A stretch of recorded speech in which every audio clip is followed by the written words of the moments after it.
गुरु साक्षात् परब्रह्म तस्मै श्री गुरुवे नमः। अखंड मंडलाकारं व्याप्ति चराचरं तत्पदं दर्शितं देवं तानमामि गुरुदेव। बोल गुरु भगवान की जय। ओम गजाननं भूतगणाधिसेवितं कपित्तजम्बूफलचारुभक्षणम् उमासुतं शोकविनाशकारिकं नमामि विघ्नेश्वरपादपङ्कजम्। बोल गणपति गजानन भगवान की जय। सर्वमंगल मंगल्ये शिवे सर्वार्थ साधिके शरण्ये त्र्यंबके गौरी नारायणी नमस्तुते। शरणागत दीनार्थ परित्राण परायणे सर्वशास्त्र हरे देवी नारायणी नमस्तुते। बोलो जगदम्बा रानी की जय, अम्बा मैया की जय, बोलो सच्चे दरबार की जय। कर्पूर गौरम करुणावतारम संसार सारम भुजगेन्द्रहारम सदा वसंतम हृदयारविंदे भवं भवानी सहितं नमामि। नागेन्द्रहाराय त्रिलोचनाय भस्मांगराय महेश्वराय नित्याय शुद्धाय दिगंबराय तस्मै नाकराय नमः शिवाय।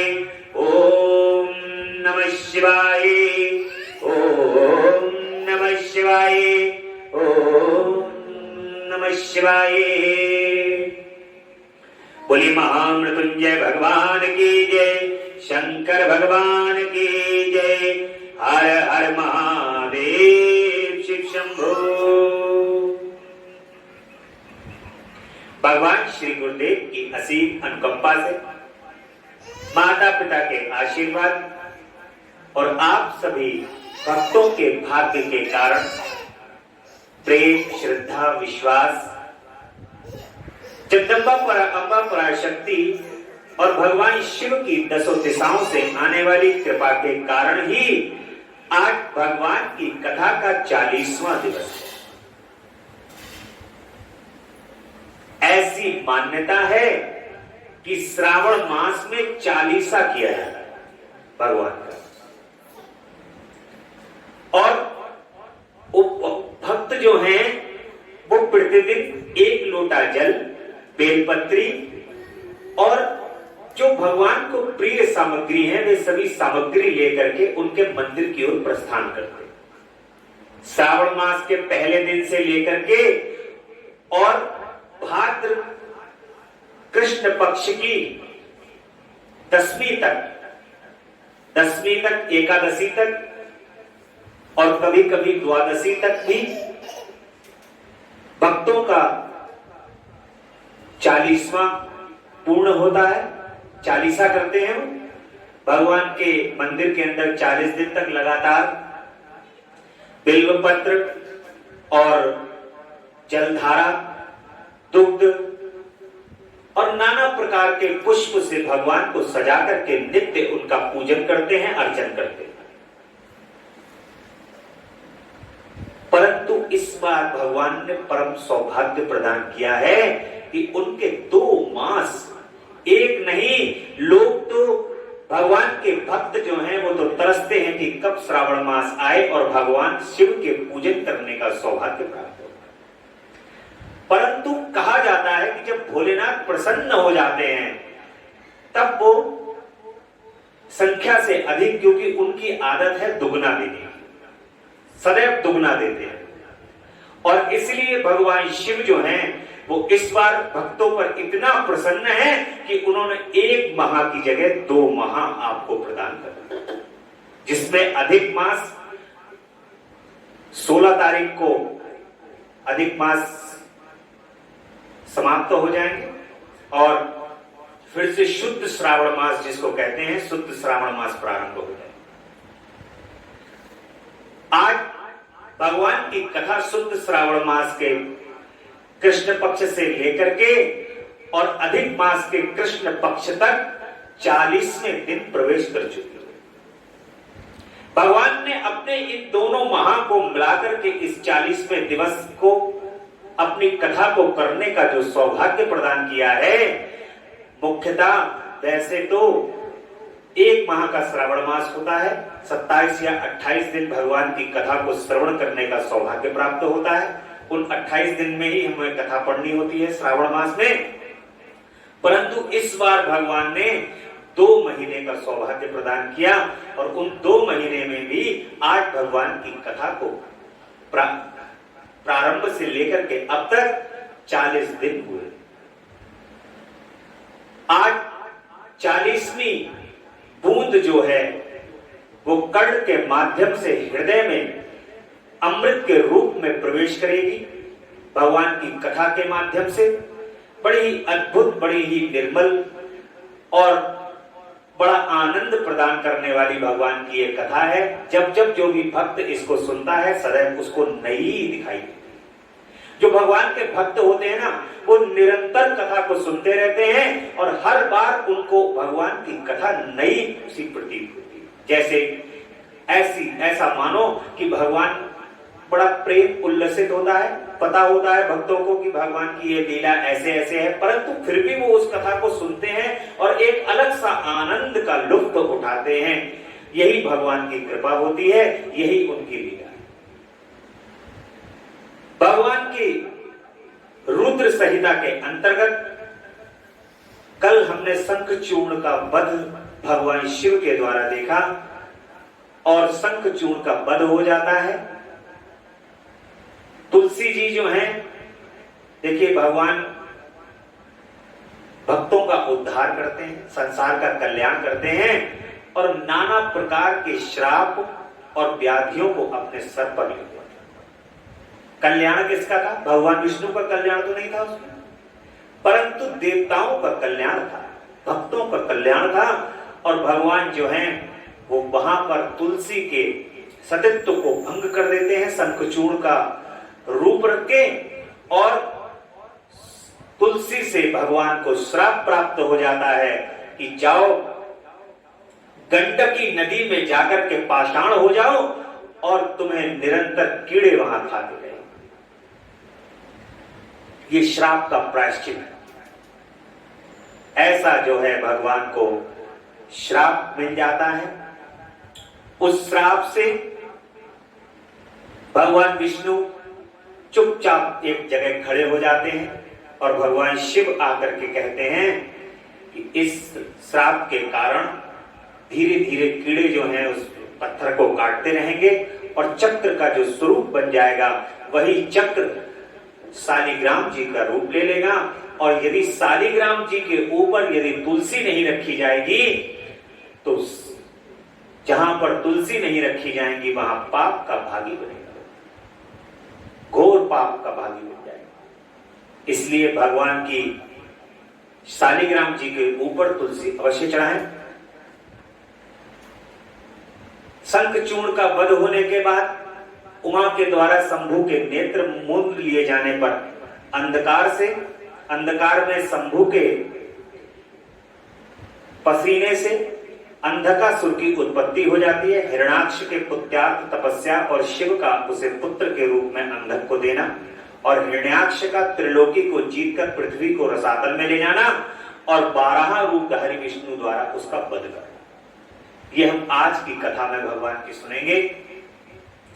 सनत कुमार जी कहते हैं कि व्यास जी, अब जिस प्रकार अंधकासुर ने परमात्मा शंभु के गणाध्यक्ष पद को प्राप्त किया था, महेश्वर के उस मंगल चरित को श्रवण करो। मुनीश्वर, अंधकासुर ने पहले शिव जी के साथ बड़ा घोर संग्राम किया था, परंतु पीछे बारंबार सात्विक भाव के उद्रेक से उसने शंभु को प्रसन्न कर लिया। क्योंकि नाना प्रकार की लीलाएं करने वाले शंभु शरणागत रक्षक तथा परम भक्तवत्सल हैं, उनका महत्व परम अद्भुत है। व्यास जी ने पूछा, ऐश्वर्यशाली मुनिवर, वह अंधक कौन था और भूतल पर किस वीरवान के कुल में उत्पन्न हुआ था? दैत्यों ने प्रधान व महामनस्वी उस बलवान अंधक का स्वरूप कैसा था और वह किसका पुत्र था? उसने उस परम तेजस्वी शंभु की गणाध्यक्ष को कैसे प्राप्त किया? यदि अंधक गणेश्वर हो गया, तब तो वह परम धन्यवाद का पात्र है। सनत कुमार जी ने कहा कि मुने पूर्व काल की बात है, एक समय भक्तों पर कृपा करने वाले तथा देवताओं के चक्रवर्ती सम्राट भगवान शंकर को विहार करने की इच्छा हुई। तब वे पार्वती और गणों को साथ ले अपने निवास भूत कैलाश पर्वत से चलकर काशीपुरी में आए। वहां उन्होंने उस पुरी को अपनी राजधानी बनाया और भैरव नामक वीरों को उसका रक्षक नियुक्त किया। काशी के जो रक्षक हैं उनका नाम है भैरव, काल भैरव। कोई भी जब काशी के अंदर जाता है तो काल भैरव के दर्शन अवश्य करके। जब तक कोई भी व्यक्ति काल भैरव के दर्शन वहां नहीं करेगा तब तक काशी की यात्रा पूर्ण नहीं मानी जाएगी, क्योंकि काशी के रक्षक कौन है? काल भैरव। और काल भैरव के अंदर वो क्षमता है कि काल भैरव इस पृथ्वी के ऊपर किसी भी प्रकार का कोई संकट किसी व्यक्ति पे यदि आया हुआ है तो वो काल भैरव को यदि याद कर लेता है, उनका बंधन कर लेता है, उनका नमन कर लेता है। यदि काले रंग का धागा यदि व्यक्ति अपने हाथ में काल भैरव का वहां का पहना हुआ है तो कोई भी भूत व्याधि प्रेत पिशाच डाकिनी सांकिनी किसी का भी कोई असर उस व्यक्ति के ऊपर हो नहीं सकता। ऐसी आज्ञा भगवान शिव की काल भैरव को।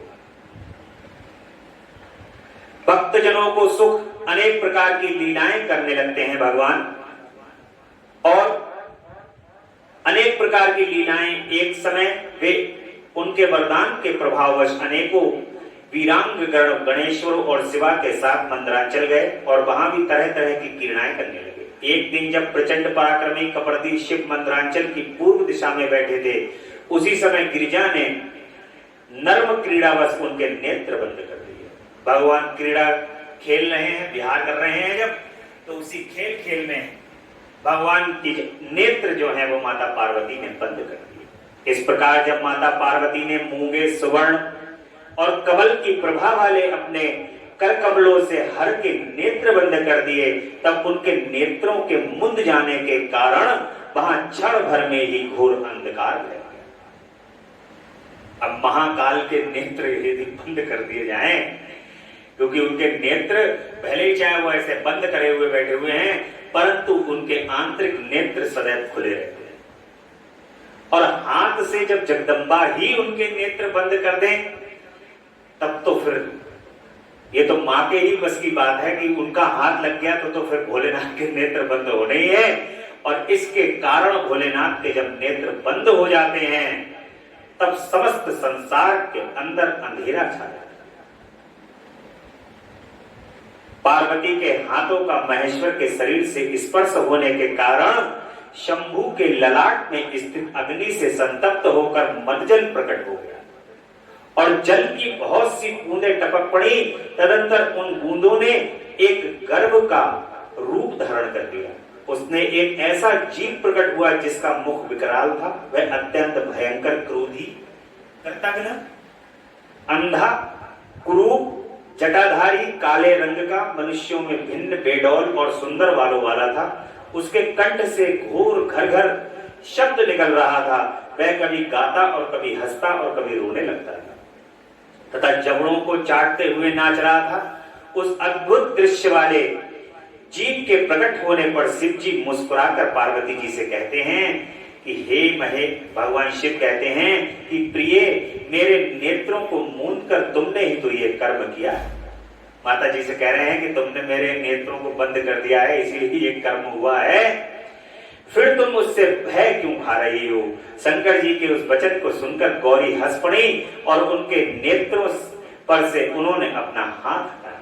माता जी हंस जाती हैं और हंस करके भगवान शिव के नेत्रों से हाथ हटा लेती हैं। फिर तो वहां प्रकाश छा गया, परंतु उस प्राणी का रूप भयंकर ही बना। लेकिन जो उत्पन्न हो गया वो तो उत्पन्न हो गया उस क्षण में। भगवान की लीला है, उनकी लीला के बस भगवान शिव और माता पार्वती की जो लीला होती है, उस लीला का ये सब कुछ पार्ट होता है। उसी के अंतर्गत ही इस संसार में सब कुछ चलता है। अंधकार से उत्पन्न होने के कारण उसके नेत्र भी अंधे थे तब वैसे प्राणी को प्रकट हुआ देखकर गौरी ने महेश्वर से पूछा। माता कहती हैं कि भगवान मुझे सच सच बताइए कि हम लोगों के सामने प्रकट हुआ ये बेडौल प्राणी कौन है? ये तो अत्यंत भयंकर है।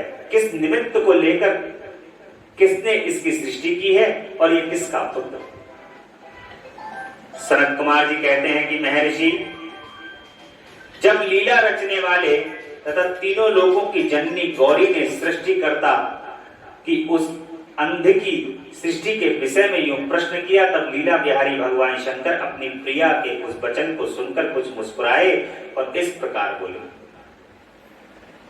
भगवान शिव कहते हैं कि अद्भुत चरित्र रचने वाली अंबिके, सुनो, जब तुमने मेरे नेत्र मूंद लिए थे उसी समय ये अद्भुत एवं प्रचंड पराक्रमी प्राणी मेरे पसीने से प्रकट हुआ है।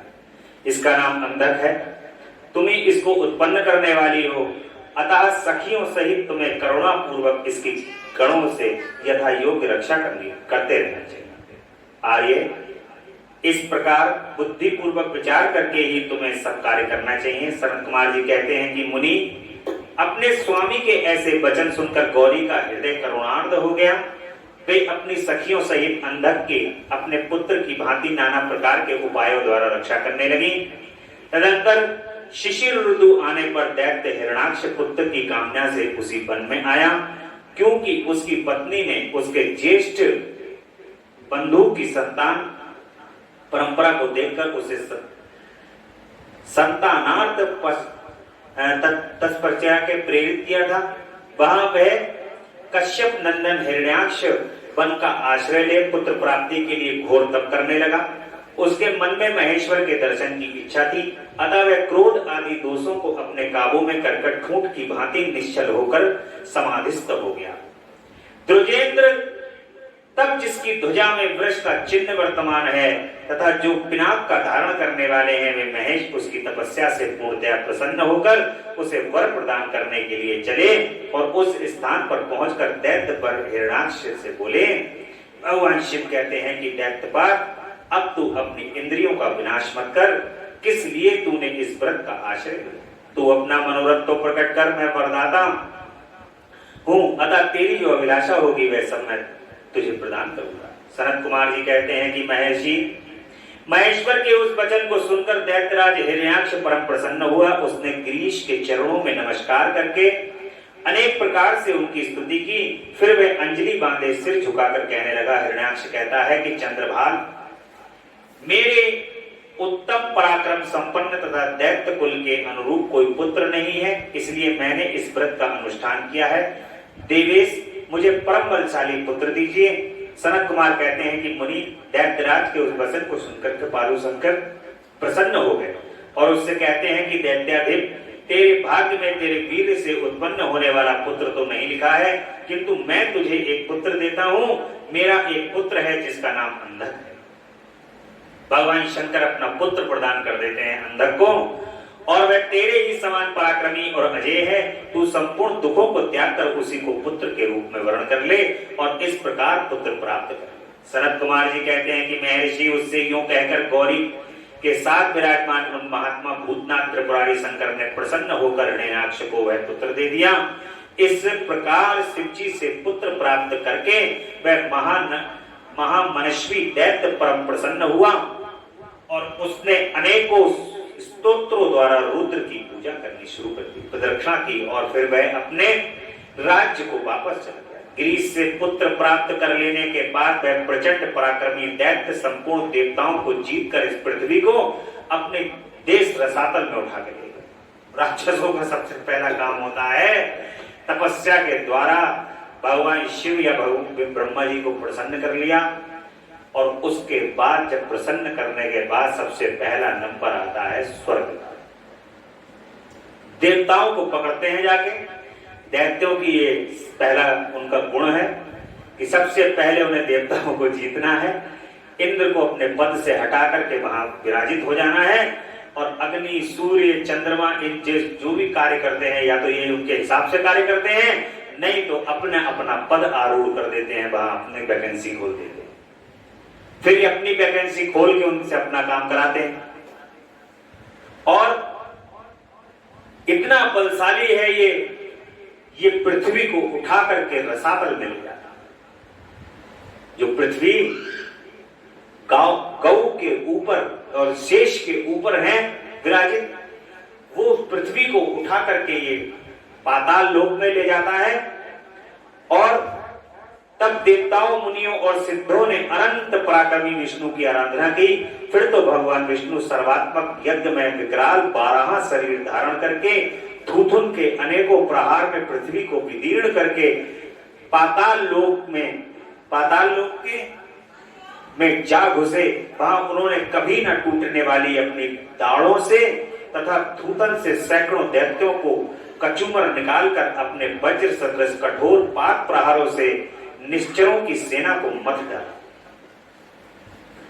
भगवान विष्णु की कौन है? भगवान विष्णु की पृथ्वी है पत्नी। भगवान विष्णु को पति के रूप में धारण करती है पृथ्वी, और इसलिए जो है वो भगवान विष्णु की पत्नी पृथ्वी को हर करके ये पाताल लोक में रसातल में ले गया। भगवान विष्णु जो है वो तुरंत 12 का रूप धारण कर लेते हैं और अपनी दाढ़ों, देखा होगा भगवान ने दाढ़ के ऊपर सब जितने भी जो हैं उन सबको कुचल आते हैं वो दैत्यों को, और पृथ्वी को उन दाढ़ों के ऊपर रख करके भगवान ऊपर ले आते हैं। बोलिए 12 भगवान की जय। और सदृश कठोरों पाक प्रहारों से निशाचरों की सेना को मत डालते हैं। तत्पश्चात अद्भुत एवं प्रचंड तेजस्वी विष्णु ने करोड़ों सूर्यों के समान प्रकाशमान सुदर्शन चक्र से हिरण्याक्ष के प्रज्वलित सिर को काट लिया और दुष्ट दैत्यों को जला दिया। यह देखकर देवराज इंद्र को बड़ी प्रसन्नता हुई। उन्होंने उस असुर राज्य पर अंधक को अभिषिक्त कर दिया। फिर महात्मा इंद्र विष्णु को अपनी दाढ़ों द्वारा पाताल लोक से पृथ्वी को लाते हुए देखकर परम प्रसन्न हुए। भगवान ने अपनी दाढ़ों के ऊपर पृथ्वी को रख लिया है और रसातल से निकालकर, पाताल से निकालकर पृथ्वी को पुनः ऊपर ले आते और अपने स्थान पर आकर पूर्ववत स्वर्ग और भूतल की रक्षा करने लगे। इधर 12 रूप धारण करके उत्तम कार्य करने वाले उग्र रूपधारी श्री हरि प्रसन्न चित्त हुए और समस्त देवों और मुनियों को यह पद्म योनि ब्रह्म द्वारा प्रसन्नित होकर अपने लोक को चले गए। इस प्रकार 12 रूपधारी विष्णु द्वारा असुरराज हिरण्याक्ष के मारे जाने पर समस्त देव मुनि तथा अनन्य सभी जीव सुखी हो गए।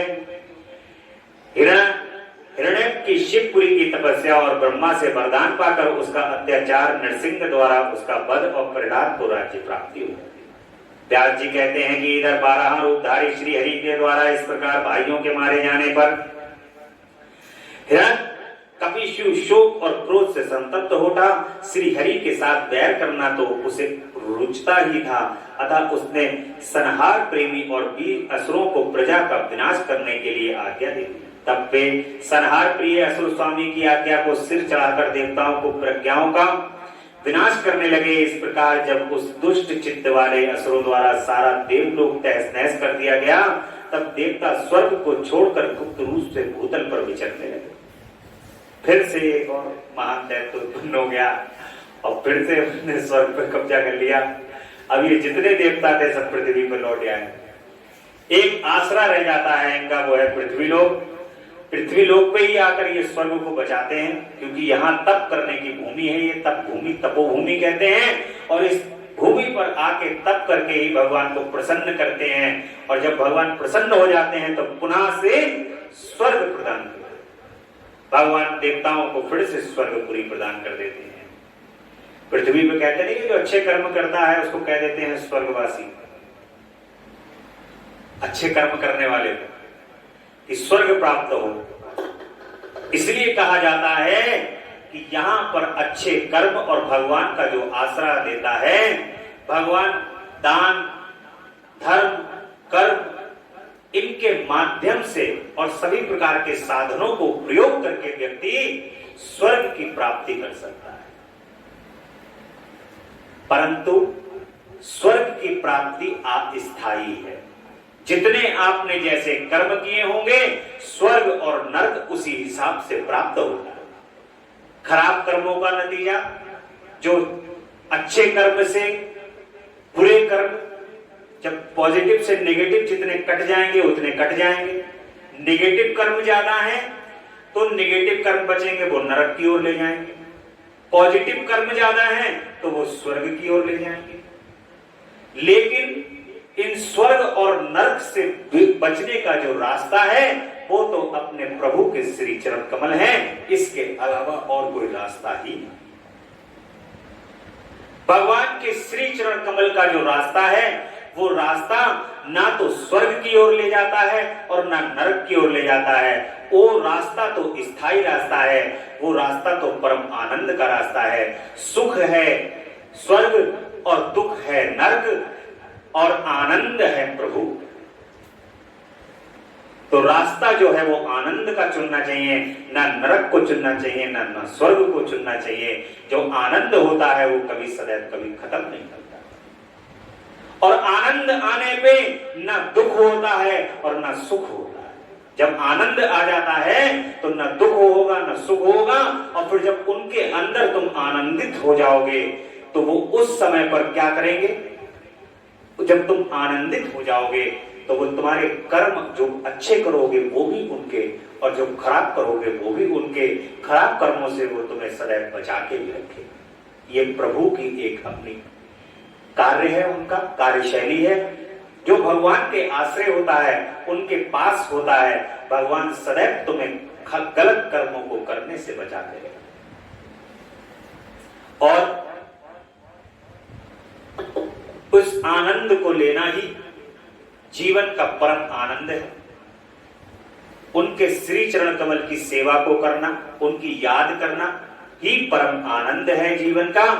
और असुरों द्वारा सारा देवलोक तहस नहस कर दिया गया। तब देवता स्वर्ग छोड़कर गुप्त रूप से भूतल पर विचरने लगे। उधर भाई की मृत्यु से दुखी हुए हिरण्यकशिपु ने भाई को जलांजलि देकर उसकी स्त्री आदि को ढांढस बंधाया। तत्पश्चात उस दैत्यराज ने अपने लिए विचार किया कि मैं अजय अमर हो जाऊं, मेरा ही एक छत्र साम्राज्य रहे और मेरा प्रतिद्वंदी कोई न हो जाए। यूं धारणा बनाकर ये मंदरांचल गया और वहां एक गुफा में अत्यंत घोर तपस्या करने लगा।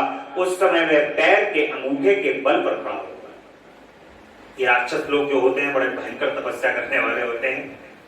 और देखिए एक अंगूठे के बल के ऊपर खड़ा हो जाता है। अंगूठे के बल पर खड़ा होकर के ये राक्षस तपस्या करने लगता है। उस समय में पैर के अंगूठे के बल पर खड़ा था। उसकी भुजाएं ऊपर की ओर उठी थी और दृष्टि आकाश की ओर थी। उसकी तपस्या से संतप्त होकर देवताओं का मुख विकृत हो उठा। जब देवताओं ने देखा कि भैया ये इतनी घोर तपस्या कर रहा है तो इसका मतलब कहीं ऐसा ना हो खत्म ही कर डाले इस बात। बहुत चिंता हो जाती है और उस चिंता से बड़े व्याकुल हो गए और सब जितने भी हैं स्वर्ग को छोड़कर ब्रह्मलोक में जा पहुंचे। और उन्होंने ब्रह्मा जी से अपना दुखड़ा कह सुनाया तुरंत कि ब्रह्मा जी भैया इतनी घोर तपस्या कर रहा है, ये कुछ ना कुछ गड़बड़ जरूर है। चिंता का विषय हो गया। ऐसे ही इसी प्रकार से इस पृथ्वी के ऊपर जब भी कोई यज्ञ इत्यादि घोर तपस्या का कार्य करता है उससे आज भी देवताओं को प्रसन्नता नहीं होती। इसलिए पूजा को करने के बाद ओम शक्राय नमः ओम इंद्राय नमः करने का रिवाज है। ऐसा ना हो आपने जो कार्य किए हैं वो आपके सारे पूजन का फल जो है वो ये देवता और असुर मिलकर के ले जाए। इसलिए इस पृथ्वी के ऊपर देवताओं को आज भी यहां पर तपस्या होती है, यज्ञ इत्यादि होते हैं और पूजन के जो कार्य होते हैं उन कार्यों से आज भी उनको यहां पर देव कार्य होने से जो सबके समतुल्य कार्य होते हैं उससे प्रसन्नता भी होती है क्योंकि देवताओं को बल प्रदान होता है। परंतु जो एक छत्र होकर के किसी मनोरथ को लेकर के तपस्या करता है आज भी देवताओं को उसकी तपस्या से समस्या होती है और उस यज्ञ को किसी भी तरीके से छिन्न भिन्न करने का अनेक प्रकार से साधन किया जाता है और उस यज्ञ कैसे भी यज्ञ बीच में रुक जाए ऐसा प्रयास किया जाता है। अब देवता लोग फिर से यहाँ पर ब्रह्मा जी के पास पहुंच जाते हैं। व्यास जी उन देवताओं के इस प्रकार कहने पर स्वयं वो ब्रह्मा जी प्रभु दक्ष आदि के साथ उस दैत्य के आश्रम पर गए। तब उसने तब से संपूर्ण लोगों को संतप्त कर दिया था। उस हिरण्यशिपु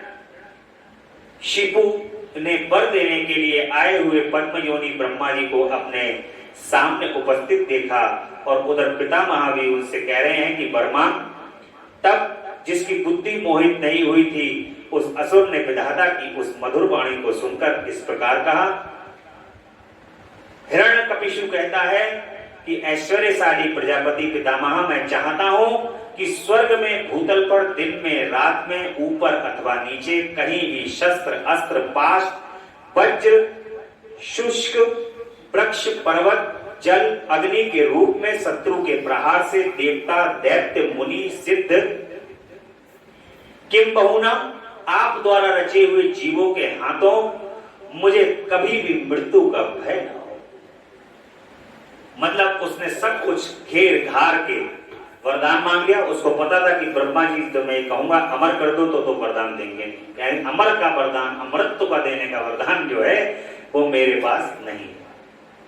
अमृत को तो जगदम्बा ही दे सकती है।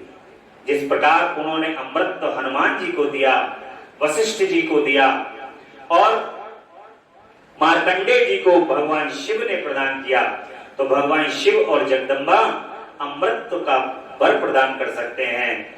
इसलिए हे मुनि, हिरण्यकपिशु के ऐसे वचन सुनकर पद्मयोनि ब्रह्मा के मन में दया का भाव जागृत हो उठा। उन्होंने मन ही मन विष्णु को प्रणाम करके उनसे कहा कि दैत्येंद्र, मैं तुम पर प्रसन्न हूं और अतः मुझे सारी वस्तुएं प्राप्त होंगी। तूने 96,000 वर्षों तक तप किया है, अब तेरी कामना पूर्ण हो चुकी है। अतः तप से विरत होकर उठ और दानवों के राज्य का उपभोग कर। ब्रह्मा जी की वाणी सुनकर हिरण्यकपिशु का मुख प्रसन्नता से खिल उठा।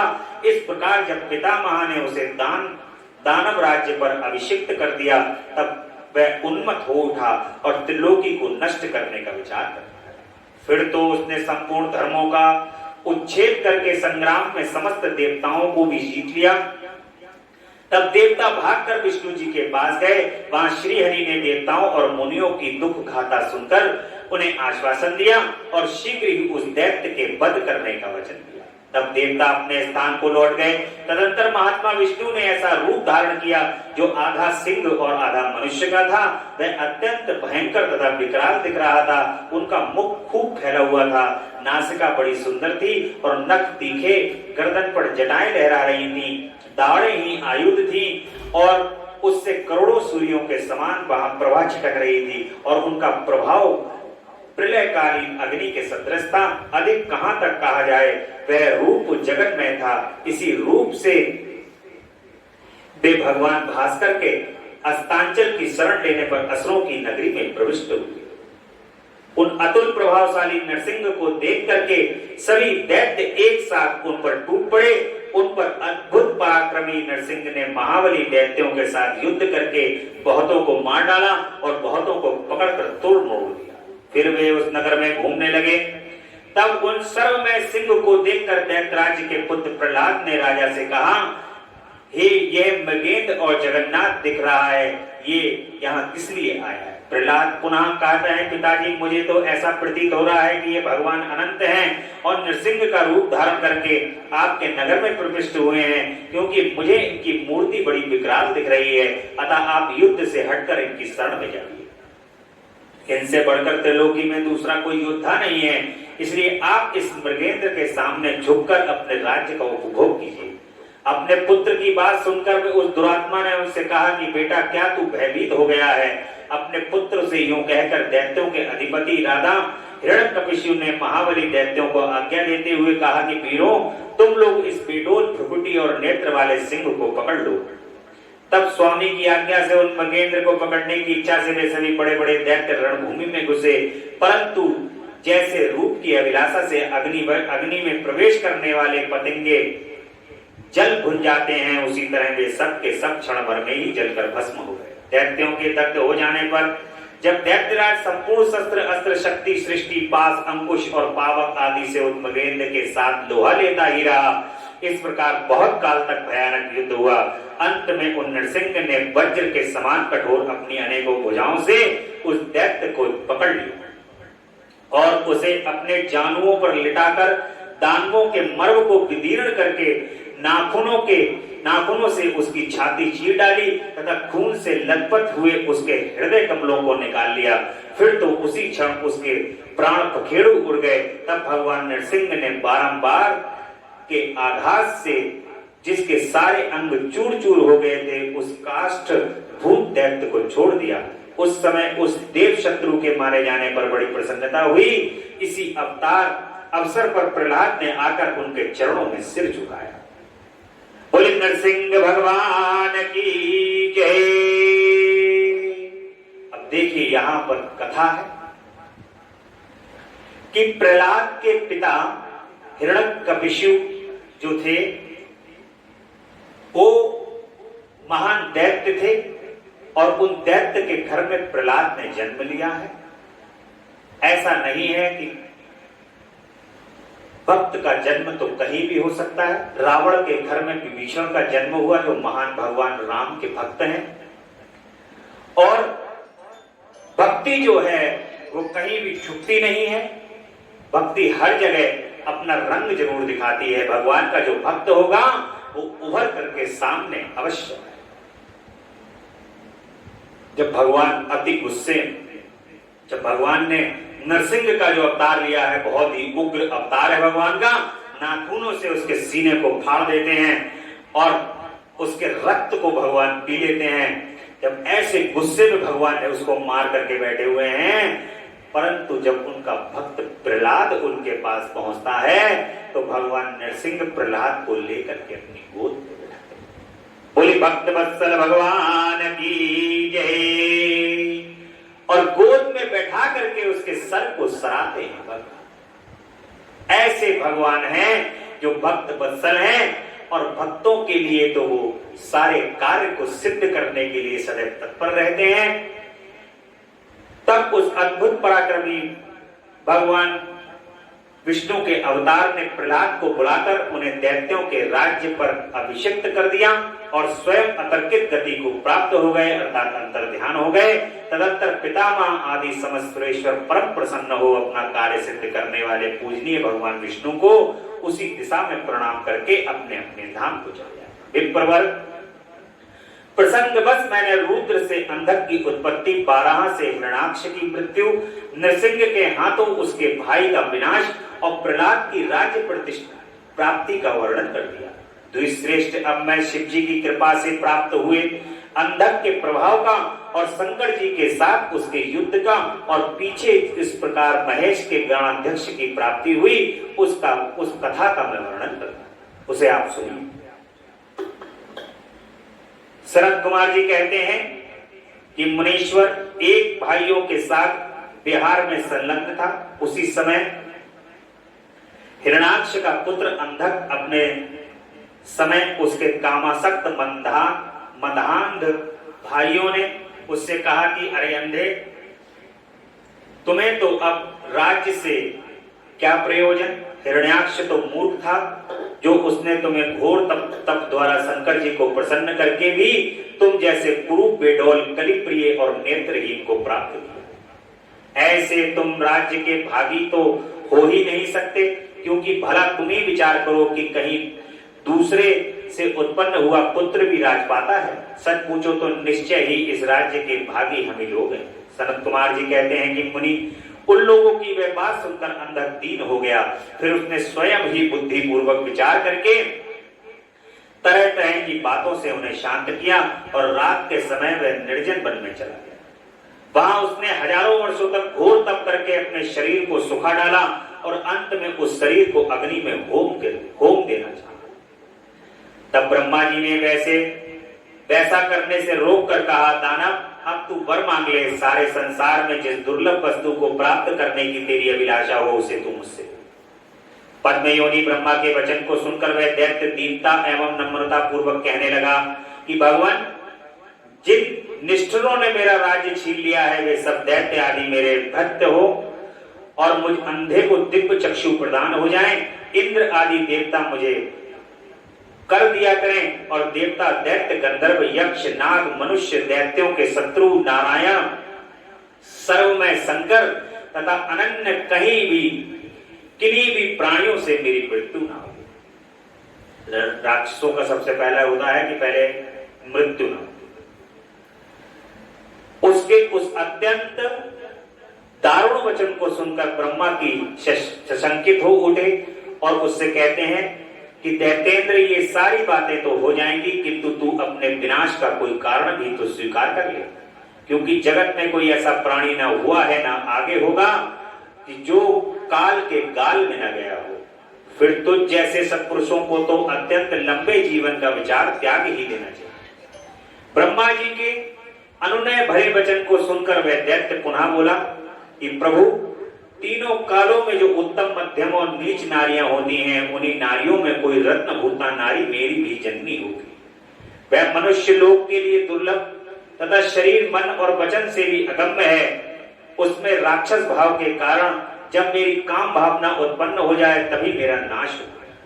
उसकी बात सुनकर स्वयं भू भगवान ब्रह्मा को महान आश्चर्य हुआ। वे शंकर जी के चरण कमलों का स्मरण करने लगे। तब शंभु की आज्ञा पाकर वे अंधक से बोले कि दैत्यवर, तू जो कुछ चाहता है तेरे वे सभी सकाम वचन पूर्ण होंगे। दैत्येंद्र, अब तू उठ, अपना अभीष्ट प्राप्त कर और सदा वीरों के साथ युद्ध करता है।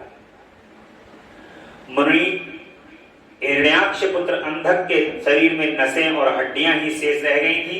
वह ब्रह्मा के ऐसे वचन को सुनकर शीघ्र ही भक्ति पूर्वक उन लोकेश्वर के चरणों में लौट गया और इस प्रकार कहता है कि विभो, जब मेरे शरीर में नसें और हड्डियां मात्र ही शेष रह गई हैं, तब भला इस देह से शत्रु सेना में प्रवेश करके मैं कैसे युद्ध कर सकूं। अतः आप अपने पवित्र हाथ से मेरा स्पर्श करके इस शरीर को मांसल बना दीजिए। शरद कुमार जी कहते हैं कि महर्षि अंधक की प्रार्थना सुनकर ब्रह्मा जी ने अपने हाथ से उसके शरीर का स्पर्श किया और फिर मुनि गणों तथा सिद्ध समूहों से भली भांति पूजित हो देवताओं के साथ अपने धाम को चले गए।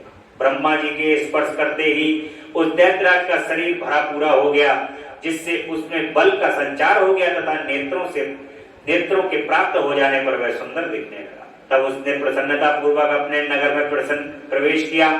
उस समय प्रहलाद आदि श्रेष्ठ दानवों ने जब उसे वरदान प्राप्त करके आया हुआ जाना, तब वे सारा राज्य उसे समर्पित करके उसके वशवर्ती भृत्य को गए। तदंतर अंधक सेना और भृत्य वर्ग को साथ ले स्वर्ग को जीतने के लिए गया। वहां संग्राम में समस्त देवताओं को पराजित करके उसने वज्रधारी इंद्र को अपना करत बना लिया। उसने यत्र तत्र बहुत सी लड़ाइयां लड़कर नागों, सुवर्णों, श्रेष्ठ राक्षसों, गंधर्वों, यक्षों, मनुष्यों, बड़े बड़े पर्वतों, वृक्षों और सिंह आदि समस्त चौपायों को भी जीत लिया। यहाँ तक कि उसने चराचर त्रिलोकी को अपने वश में कर लिया। तदंतर वह रसातल में, भूतल पर, स्वर्ग में जितनी सुंदर रूप वाली नारियां स्त्रियां थीं, उनसे भी हजारों को तो अत्यंत दर्शनीय तथा अपने अनुकूल थी तथा साथ लेकर विभिन्न पर्वतों पर तथा नदियों के रमणीय तटों पर विहार करता था। दैत्यराज अंधक सदा दुष्टों का ही संग करता था। उसकी बुद्धि मद से अंधी हो गई थी, जिससे उस मूढ़ को इसका कुछ भी ज्ञान नहीं हो पाया था कि परलोक में परमात्मा को सुख देने वाला भी कोई कर्म करना चाहिए। इस प्रकार वह महामनस्वी दैत्य उन्मत्त हो अपने सारे प्रधान पुत्रों को कुतर्कवाद से पराजित करके दैत्यों सहित संपूर्ण वैदिक धर्मों का विनाश करता हुआ विचरण करने लगा। वह धन के मद से अभिभूत हो वेद देवता, ब्राह्मण और गुरु आदि किसी को भी नहीं मानता। प्रारब्धवश उसकी आयु समाप्त हो चुकी थी। इसी से वह स्वेच्छाचार से प्रवृत्त हो व्यर्थ में ही अपनी आयु के शेष दिन गंवाता हुआ रमण करता। उस दानव श्रेष्ठ के 3 मंत्री थे, जिनका नाम था दुर्योधन, पैधस और हस्ती। एक समय में उन तीनों में से उस पर्वत के किसी रमणीय स्थान पर एक परम रूपवती नारी को देखा। उसे देखकर वह शीघ्रगामी श्रेष्ठ दैत्य हर्षमग्न हो तुरंत ही महादैत्यपति वीरवर अंधक के पास पहुंचे और बड़े प्रेम से उस देखी हुई घटना का वर्णन करने लगे। मंत्रियों ने कहा कि दैत्येंद्र, यहाँ एक गुफा के भीतर हमने एक मुनि को देखा है। ध्यानस्थ होने के कारण उनके नेत्र बंद हैं। वह बड़ा रूपवान है, उसके मस्तक पर अर्धचंद्र की कला अपनी छटा बिखेर रही है और कमर में गजेंद्र की खाल बंधी हुई है। बड़े बड़े नाग उसके सारे शरीर में लिपटे हुए हैं। खोपड़ियों की माला ही उस जटाधारी का आभूषण है, जिसके हाथ में त्रिशूल तथा एक विशाल धनुष बाण। तुनीर भी वह धारण किए हुए है, उसका अक्ष सूत्र स्पष्ट दिख रहा है, उसके चारों भुजाएं तथा लंबी जटाएं हैं।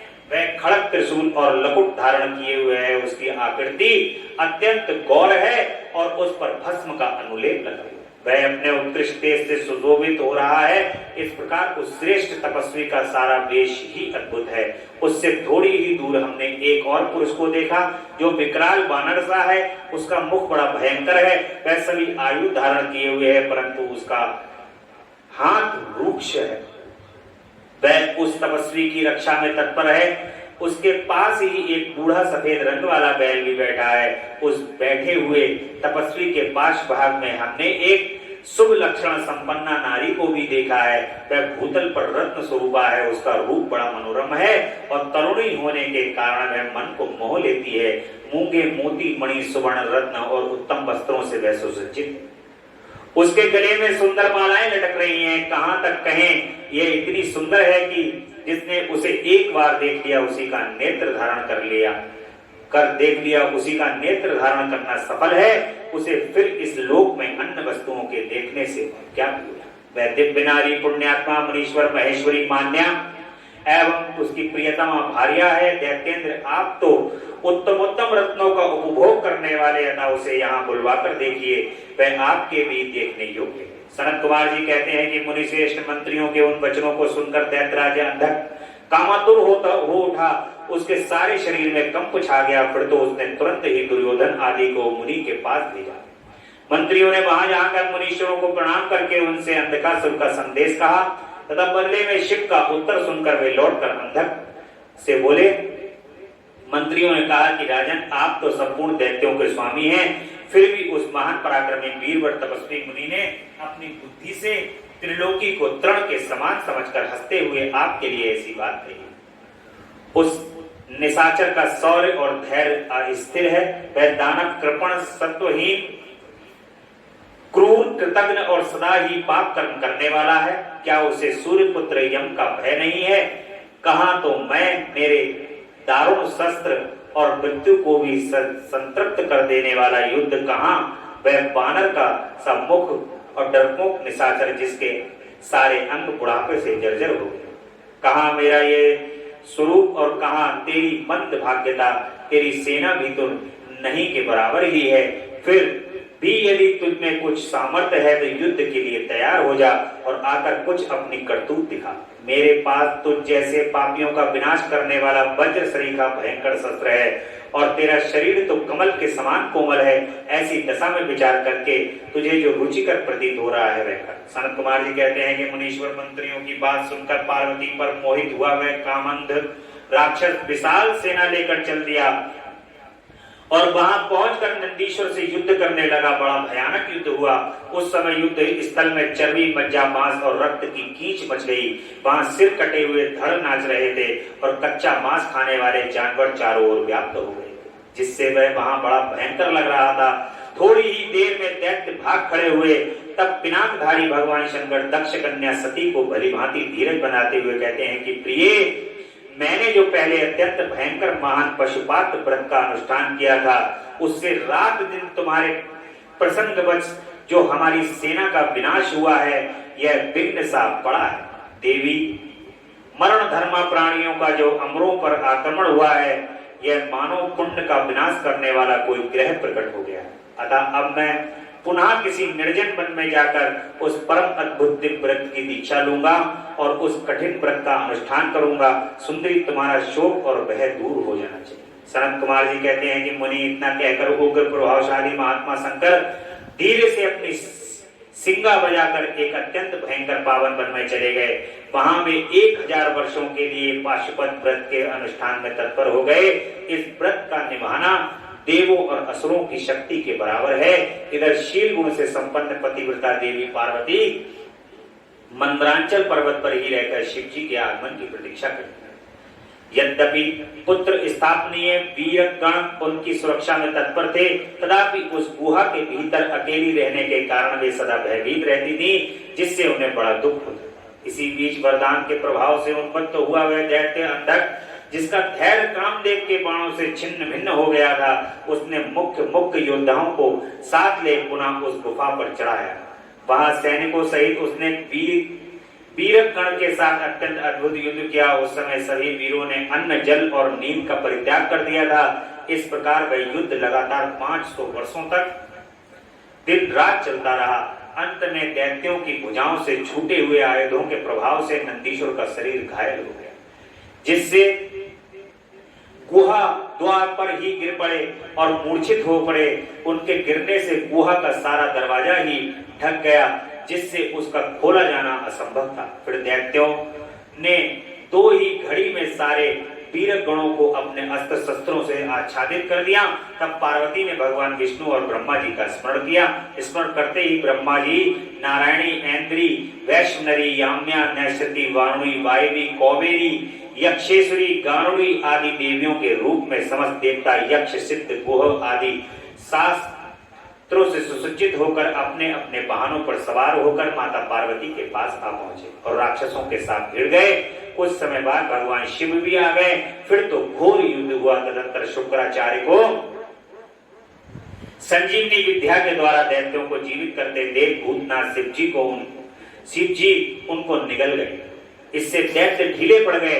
व्यास जी कहते हैं कि अंधक महान पराक्रमी वीर और त्रिपुरहंता शिव के समान बुद्धिमान था। सैकड़ों वरदान मिलने के बाद वह उन्माद के वशीभूत हो रहा था। यद्यपि बहुसंख्यक शास्त्रों की चोट से उसका शरीर जर्जर हो गया था, फिर भी शिव जी पर विजय पाने के लिए उसने दूसरी माया रची। जब प्रलयकालीन अग्नि के समान शरीर धारण करने वाले भूतनाथ त्रिपुरारी शंकर ने अपने त्रिशूल से उसे बुरी तरह छेद डाला, तब भूतल पर गिरे हुए उसके रक्त कणों से युद्ध अंधक प्रकट हो गए। उससे सारी रणभूमि व्याप्त हो गई। वे विकृत मुख वाले भयंकर राक्षस अंधक के सदृश हो पराक्रमी थे। इस प्रकार जब पशुपति द्वारा मारे गए सैनिकों के घाव से निकले हुए अत्यंत गरम रक्त बिंदुओं से दूसरे सैनिक उत्पन्न होने लगे, तब बहुत सी भुजा रूपी लताओं द्वारा आक्रांत होने के कारण कुपित हुए बुद्धिमान भगवान विष्णु ने प्रथम नाथ शिव को बुलाकर योग बल से एक ऐसा अजय स्त्री रूप धारण किया, जिसका मुख विकृत था और रूप उग्र था, विकराल और कंकाल मात्र था। वह स्त्री रूप शंभु के कान से निकला था। जब उस देवी ने रणभूमि में उपस्थित हो अपने युगल चरणों से पृथ्वी को अलंकृत किया, तब उसी देवता उसकी स्तुति करने लगे। तत्पश्चात भगवान ने उसकी बुद्धि को प्रेरित किया। फिर तो वे क्षुधार्त होकर रण के मुहाने पर सैनिकों के तथा दैत्यों के शरीर से निकले हुए अत्यंत गरम रुधिर का पान करने लगे, जिससे राक्षसों का उत्पन्न होना बंद हो गया। तदंतर एकमात्र अंधक ही बचा था। यद्यपि उसके शरीर का रक्त सूख गया, तथापि वह अपने कुलोचित सनातन छात्र धर्म का स्मरण करके अविनाशी भगवान शंकर के साथ भयंकर खप्पड़ों से वज्र सदृश जानुओं और चरणों से वज्राकार नखों से मुख, भुजा और सिरों से संग्राम करता रहा। तब प्रथम नाथ शिव ने रणभूमि में उसका हृदय विदीर्ण करके उसे शांत कर दिया। फिर त्रिशूल भोंक कर उसे स्थानों के समान ऊपर को उठा लिया। उसका जर्जर शरीर नीचे को लटका रहा था। सूर्य की किरणों ने उसे सुखा दिया। पवन के झोंकों से युक्त मेघों ने मूसलाधार बरसाकर उसे गीला कर दिया। हिमखंड के समान शीतल चंद्रमा की किरणों ने उसे विदीर्ण कर दिया। फिर भी उस दैत्यराज ने अपने प्राणों का परित्याग नहीं किया। उसने विशेष रूप से शिव जी का स्तंभन किया तथा करुणा के अगाध सागर शंभु प्रसन्न हो गए और उन्होंने प्रेम पूर्वक गणाध्यक्ष का पद प्रदान कर दिया। तत्पश्चात युद्ध के समाप्त हो जाने पर लोकपालों ने नाना प्रकार के सारगर्भित स्तोत्रों द्वारा विधि पूर्वक शिव जी की अर्चना की और हर्षित हुए ब्रह्मा, विष्णु आदि देवों ने गर्दन झुकाकर उत्तम स्तुतियों द्वारा उनका स्तंभन किया। फिर जय जयकार करते हुए आनंद मनाने लगे। तदंतर शिव जी उन सबको साथ लेकर आनंद पूर्वक गिरिजा की गुफा को लौट आए। वहां उन्होंने अपने ही अंशभूत पूजनीय देवताओं को नाना प्रकार की भेंट समर्पित करके उन्हें विदा किया। और स्वयं प्रमोदित हुए गिरिजा कुमारी के साथ उत्तम उत्तम लीलाएं। व्यास जी कहते हैं कि महाबुद्धिमान सनत कुमार जी, जब महान भयंकर एवं रोमांचकारी संग्राम चल रहा था, उस समय त्रिपुरारी शंकर ने दैत्य गुरु विद्वान शुक्राचार्य को निगल लिया था। यह घटना मैंने संक्षेप में ही सुनी थी, अब आप उसे विस्तार पूर्वक वर्णन कीजिए। पिनाकधारी शिव के उदर में जाकर उन महायोगी शुक्राचार्य ने क्या किया? जब भगवान शिव के उदर में चले गए शुक्राचार्य जी, तो सनत कुमार जी पूछ रहे हैं कि उन्होंने क्या किया। शंभू की जठराग्नि में उन्हें जलाया क्यों नहीं? जब भगवान की जो जठराग्नि है उसके अंदर वो जल क्यों नहीं? रघुनंदन बुद्धिमान शुक्र भी तो कल्पांतकालीन अग्नि के समान उग्र तेजस्वी थे। वे शंभू के जठर पंजर से कैसे निकले? उन्होंने कैसे और कितने काल तक आराधना की थी, तात उन्हें जो मृत्यु का शमन करने वाली पराविद्या प्राप्त हुई? वह विद्या कौन सी है जिससे मृत्यु का निवारण हो जाता है? मुनि लीला विहारी देवादि देव भगवान शंकर के त्रिशूल से छूटे हुए अंधक को गणाध्यक्षता की प्राप्ति कैसे हुई? तात मुझे शिव लीलामृत श्रवण करने की विशेष लालसा है, अतः आप मुझ पर कृपा करके वह सारा वृतांत पूर्ण रूप से वर्णन कीजिए। ब्रह्मा जी कहते हैं, अमित तेजस्वी व्यास के उन वचनों को सुनकर सनत कुमार शिव जी के चरण कमलों का स्मरण करने लगे। सनत कुमार ने कहा कि मुनीश्वर भगवान शंकर के प्रथमों की जब अत्यंत विजय होने लगी, तब अंधक घबराकर शुक्राचार्य जी के शरण में गया और उसने गिड़गिड़ाकर मृत्युंजय संजीवनी विद्या के द्वारा मरे हुए असुरों को जीवित करने की प्रार्थना की। इस पर शुक्राचार्य ने शरणागत धर्म की रक्षा करना उचित समझा।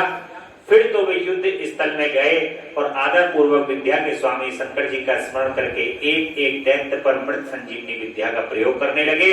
उस विद्या का प्रयोग होते ही सभी दैत्य दानव और वीर एक साथ हथियार लिए हुए इस प्रकार उठ खड़े हुए मानो अभी सोकर उठे, जैसे पूर्णतः अभ्यस्त किया हुआ हो वेद। सार भूमि में बादल और श्रद्धा पूर्वक ब्राह्मणों को दिया हुआ धन आपत्ति के समय तुरंत प्रकट हो जाता है, उसी प्रकार वे उठ खड़े हुए। शुक्राचार्य के संजीवनी प्रयोग से जब बड़े बड़े दानव जीवित होकर प्रथमों को बुरी तरह मारने लगे, तब प्रथमों ने जाकर प्रथमेश शिव को यह समाचार सुनाया। तब शिव जी ने कहा कि नंदी, तुम अभी तुरंत ही जाओ और दैत्यों के बीच में द्विश्रेष्ठ शुक्राचार्य को उसी प्रकार उठा ले आओ जैसे बाज लवा को उठा ले। सनत कुमार जी कहते हैं कि महर्षि वृषभध्वज के यूं कहने पर नंदी सांड के समान बड़े जोर से गरजे और तुरंत ही सेना को लांघकर उस स्थान पर जा पहुंचे जहां भृगु वंश के दीपक शुक्राचार्य विराजमान थे। वहां समस्त दैत्य हाथों में पास खड़क वृक्ष पत्थर और पर्वत खंड लिए हुए उनकी रक्षा कर रहे थे। यह देखकर बलशाली नंदी ने उन दैत्यों को विशुद्ध करके शुक्राचार्य का उसी प्रकार अपहरण कर लिया जैसे शव हाथी को उठा ले जाता है, सरब हाथी को उठा ले जाता है। महाबली नंदी द्वारा पकड़े जाने पर शुक्राचार्य के वस्त्र खिसक गए, उनके आभूषण गिरने लगे और केस खुल गए। तब देव शत्रु दानव उन्हें छुड़ाने के लिए सिंहनाद करते हुए नंदी के पीछे दौड़े और जैसे मेघ की जल की वर्षा करते हैं, उसी तरह नंदीश्वर के ऊपर वज्र, त्रिशूल, तलवार, फरसा, बरेठी, कोफन और अस्त्रों को उग्र वृष्टि करने लगे। तब उस देवासुर संग्राम के विकराल रूप धारण करने पर गणाधीराज नंदी ने अपनी मुख की आग से सैकड़ों शस्त्रों को भस्म कर दिया और उन भृगुनंदन को दबोच कर शत्रु दल को व्यथित करते हुए वे शिव जी के समीप आ पहुंचे तथा शीघ्र ही उन्हें निवेदित करते हुए बोले कि भगवान, ये शुक्राचार्य उपस्थित हैं।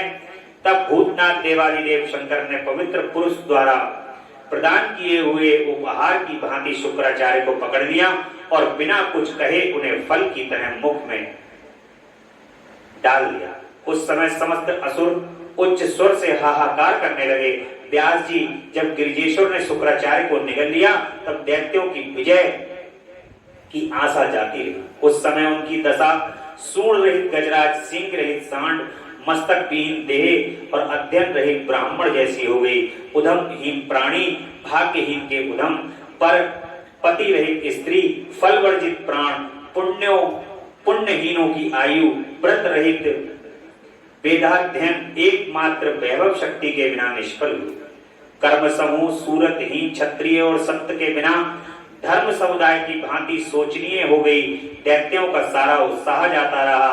तब अंधक ने महान दुख प्रकट करते हुए अपने शूरवीरों को बहुत उत्साहित किया और कहा कि वीरों, जो रणांगण छोड़कर भाग जाते हैं उनको ख्याति अपयश रूपी कालिमा से मलिन हो जाती है। उन्हें इस लोक में तथा परलोक में कभी भी सुख नहीं मिलता।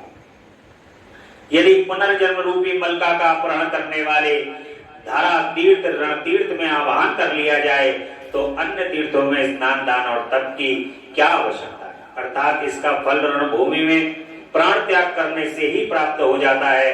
दैत्यराज के इस वचन को पूर्ण रूप से धारण करके वे दैत्य तथा दानव रणभेरी बजाकर रणभूमि में प्रथम ग्रहों पर टूट पड़े और उन्हें मथने लगे तथा बाण खड़ग वज्र सरीखे कठोर पत्थर भुसुंड भिंदीपाल शक्ति भाले फरसे खटवांग पट्टिस त्रिशूल लकुट मूसलों द्वारा परस्पर प्रहार करते हुए भयंकर मारकाट मचाने लगे। इस प्रकार अत्यंत घमासान युद्ध हुआ। इसी बीच विनायक स्कंद नंदी सोम नंदी वीर गैमने और महाबली वैशाख आदि उग्र गणों से त्रिशूल शक्ति और बाण समूहों की धारावाही वर्षा करके अंधक को अंधा बना दिया। फिर तो प्रथमों तथा असुरों की सेनाओं में महान कोलाहल मच गया। उस घोर शब्दों को सुनकर शंभु के उदर में स्थित शुक्राचार्य आश्रय रहित वायु की भांति निकलने का मार्ग ढूंढने के चक्कर काटने लगे। उस समय उन्हें रुद्र के उदर में पाताल सहित सातों लोक ब्रह्मा नारायण इंद्र आदित्य अप्सराओं के बीच विचित्र भुवन तथा भय प्रथमासुर संग्राम की दीख पड़ा। इस प्रकार वे 100 वर्षों तक शिव जी की कुक्षी में चारों ओर भ्रमण करते रहे, परंतु उन्हें उसी प्रकार कोई छिद्र नहीं दिख पड़ा जैसे दुष्ट की दृष्टि सदाचारी के छिद्र को नहीं। तब भृगुनंदन ने शैव योग का आश्रय ले एक मंत्र जप किया। उस मंत्र के प्रभाव से शंभु के जठर पंजर से शुक्राचार्य लिंग मार्ग से बाहर निकले।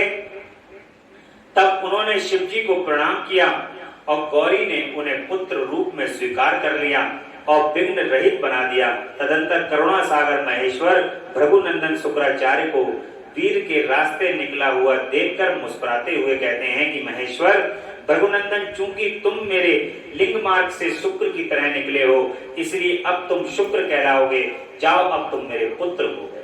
सनत कुमार जी कहते हैं कि मुनीश्वर देवेश्वर शंकर के यूं कहने पर सूर्य के सदृश कांतिमान शुक्र के पुनः शिव जी को प्रणाम किया और वे हाथ जोड़कर स्तुति कर। शुक्र ने कहा कि भगवान, आपके पैर सिर नेत्र हाथ और भुजाएं अनंत हैं। आपकी मूर्तियों की भी गणना नहीं हो सकती। ऐसी दशा में आप स्तुत की सिर झुकाकर किस प्रकार मैं स्तुति करूं। आपकी 8 मूर्तियां बताई जाती हैं और आप अनंत मूर्ति भी हैं। आप संपूर्ण सुरों और असुरों की कामना पूर्ण करने वाले हैं तथा अनिष्ट दृष्टि से देखने पर आप संहार भी कर डालते हैं। ऐसा स्तंभन के योग आपकी मैं किस प्रकार। सनत कुमार जी कहते हैं कि मुनि, इस प्रकार शुक्र ने शिव जी की स्तुति करके उन्हें नमस्कार किया और उनकी आज्ञा से वे पुनः दानवों की सेना में प्रविष्ट हुए। ठीक उसी तरह जैसे चंद्रमा मेघों की घटा में प्रवेश करते हैं। व्यास जी, इस प्रकार रणभूमि में भगवान शिव ने जिस तरह शुक्र को निगल लिया था वह वृतांत तो तुमने सुन लिया। अब शंभु के उदर से शुक्र ने किस मंत्र का जप किया था उसका वर्णन सुनो। वह मंत्र इस प्रकार है।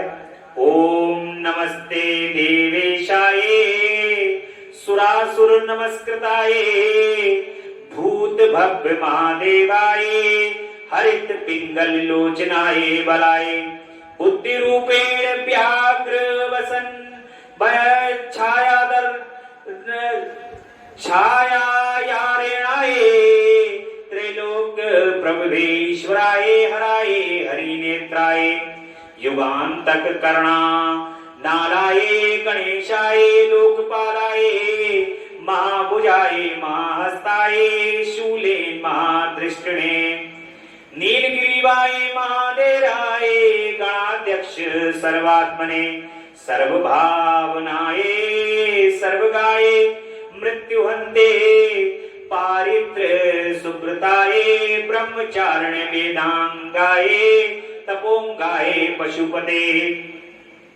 व्यांगाय शूलपाणाय वृषकेतवे हरे जटिने शिखंडिने लकुटिने महायस्ये भूतेश्वराय गुहवासिने पीड़ा पण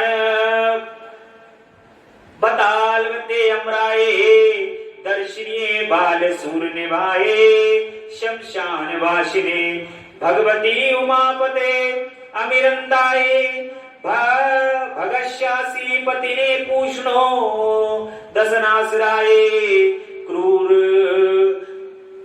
कतकाये पाश हस्ताये प्रलय कालिकाये उल्लाख मुख याग्निकेतवे मुने दीप्ताये विश्वपते उन्नने जनकाये चतुर्थकाये लोक सप्तमाये वामदेवाये वांगक्ष वामतो विक्ष्वे विक्षरूपिणे जटिने स्वयं जटिलाये शुक्र हस्त प्रतिहस्तकाये पशूनां स्तमकाये कृतवे क्रतुकराये कालाये मेधाविने मधुकराये चलाये वाम स्थितकाये ओम पाजिने श्रम पूजिताये जगदात्रे पुरुषाय शाश्वताय ध्रुवाय धर्माध्यक्षाय त्रिवत्मने भूत भावनाय त्रिनेत्राय बहुरूपाय सूर्याय सुत संप्रदाय देवाय सर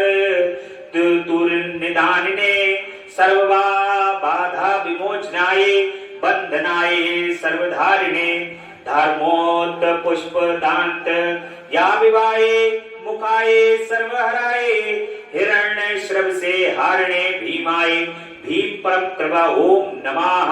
इसी श्रेष्ठ का मंत्र जाप करके शुक्र शंभु के जठर पंज से लिंग के रात्रि उत्कृष्ट वीर की तरह निकले। उस समय गौरी ने उन्हें पुत्र के रूप में अपनाया और जगदीश्वर शिव ने अजर अमर बना दिया। तब वे दूसरे शंकर के सदृश शोभा पाने लगे। 3000 वर्ष व्यतीत होने के पश्चात ही वे निधि मुनीश्वर शुक्र पुनः इस भूतल पर महेश्वर से उत्पन्न हुए। उस समय उन्होंने धैर्यशाली एवं तपस्वी दानवराज अंधक को देखा।